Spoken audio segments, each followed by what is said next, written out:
Loose motion लगे हुए हैं 2-3 दिन से और उनका इलाज चल रहा है। मैं तो ईश्वर से प्रार्थना करूंगा कि जल्दी स्वस्थ हो और अपने घर लौटें। टिकैत साहब ने कोशिश की थी कि जो भी विवाद है वो खत्म हो, और वहाँ भी ऐसा लगता है कि बात बन नहीं पा रही है। देखिए, टिकैत साहब ने जिस दिन बयान जारी किया कि दो पक्षों में जो विवाद है इस विवाद को हम ख़त्म कराएंगे, उस दिन के बाद मैंने कोई स्टेटमेंट जारी नहीं की। अगर एक देश का कोई प्रतिष्ठित व्यक्ति अपने घर से दो लोगों के विवाद को निपटाने के लिए निकला है तो हमें उसका सम्मान करना चाहिए।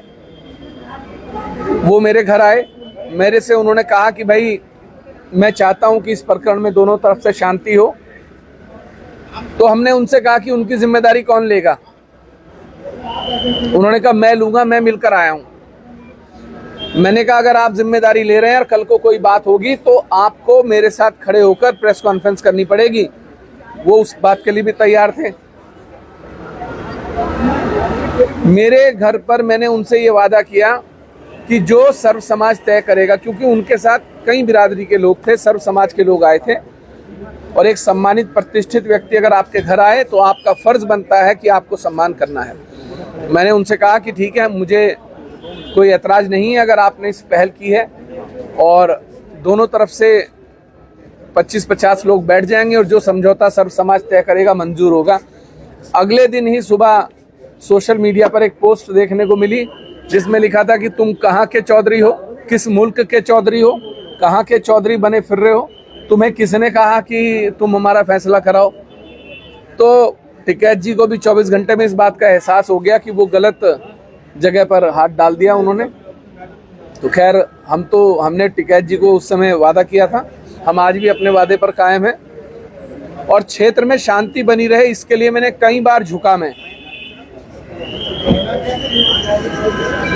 झुककर मैंने बिरादरी से माफ़ी मांगी कि अगर समाज को कहीं मेरी बातों से तकलीफ हुई है तो मैं माफ़ी चाहता हूँ। लेकिन अगर आप कहें कि मैं आपके महल पर आकर आपसे माफ़ी मांगूँ या आपसे माफ़ी मांगूँ तो मैं झुकने वालों में से नहीं हूँ और ना मुझे कोई झुका सकता। मैं झुका बिरादरी के लिए, समाज में शांति व्यवस्था बनाए रखने के लिए। लेकिन कोई व्यक्ति विशेष ये समझता हो, उसको ये गलतफहमी हो कि उमेश कुमार किसी के सामने झुक जाएगा, तो हमारा इतिहास सभी को पता है। हम लड़ने वाले लोग हैं, झुकने वाले लोग नहीं। चीजों को लेकर सदन में कोई सवाल उठे? देखिए, मेरा ये कहना है कि सरकार ने जो गिरफ्तारी की बेलेबल ऑफेंसेस में, वो किस आधार पे की, मैं तो बस ये जानना चाहता हूँ। आप ने बेलेबल ऑफेंसेस में किस आधार पर एक विधायक को गिरफ्तार किया? मैं सदन में इस बात को पूछूंगा कि मुझे सरकार इस बात का जवाब दे कि एक विधायक को बेलेबल ऑफेंसेस में आप कैसे गिरफ्तार कर सकते हो, वो भी बिना स्पीकर की जानकारी के।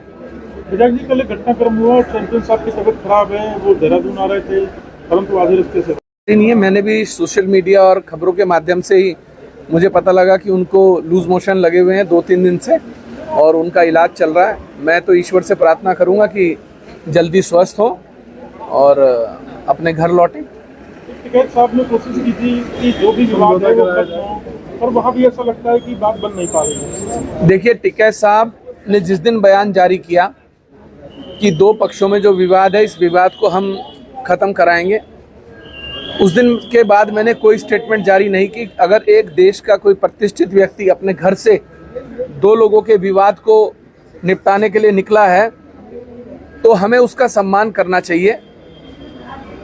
वो मेरे घर आए, मेरे से उन्होंने कहा कि भाई मैं चाहता हूं कि इस प्रकरण में दोनों तरफ से शांति हो। तो हमने उनसे कहा कि उनकी जिम्मेदारी कौन लेगा। उन्होंने कहा मैं लूंगा, मैं मिलकर आया हूं। मैंने कहा अगर आप जिम्मेदारी ले रहे हैं और कल को कोई बात होगी तो आपको मेरे साथ खड़े होकर प्रेस कॉन्फ्रेंस करनी पड़ेगी। वो उस बात के लिए भी तैयार थे।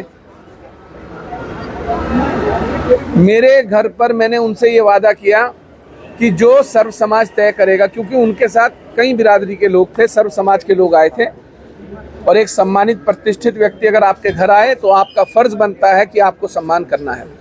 मैंने उनसे कहा कि ठीक है, मुझे कोई ऐतराज नहीं है अगर आपने इस पहल की है और दोनों तरफ से 25-50 लोग बैठ जाएंगे और जो समझौता सर्व समाज तय करेगा मंजूर होगा। अगले दिन ही सुबह सोशल मीडिया पर एक पोस्ट देखने को मिली जिसमें लिखा था कि तुम कहाँ के चौधरी हो, किस मुल्क के चौधरी हो, कहाँ के चौधरी बने फिर रहे हो, तुम्हें किसने कहा कि तुम हमारा फैसला कराओ। तो टिकैत जी को भी 24 घंटे में इस बात का एहसास हो गया कि वो गलत जगह पर हाथ डाल दिया उन्होंने। तो खैर हमने टिकैत जी को उस समय वादा किया था, हम आज भी अपने वादे पर कायम हैं और क्षेत्र में शांति बनी रहे इसके लिए मैंने कई बार झुककर मैंने बिरादरी से माफ़ी मांगी कि अगर समाज को कहीं मेरी बातों से तकलीफ हुई है तो मैं माफ़ी चाहता हूँ। लेकिन अगर आप कहें कि मैं आपके महल पर आकर आपसे माफ़ी मांगूँ या आपसे माफ़ी मांगूँ तो मैं झुकने वालों में से नहीं हूँ और ना मुझे कोई झुका सकता। मैं झुका बिरादरी के लिए, समाज में शांति व्यवस्था बनाए रखने के लिए। लेकिन कोई व्यक्ति विशेष ये समझता हो, उसको ये गलतफहमी हो कि उमेश कुमार किसी के सामने झुक जाएगा, तो हमारा इतिहास सभी को पता है। हम लड़ने वाले लोग हैं, झुकने वाले लोग नहीं। ठीक, थैंक यू।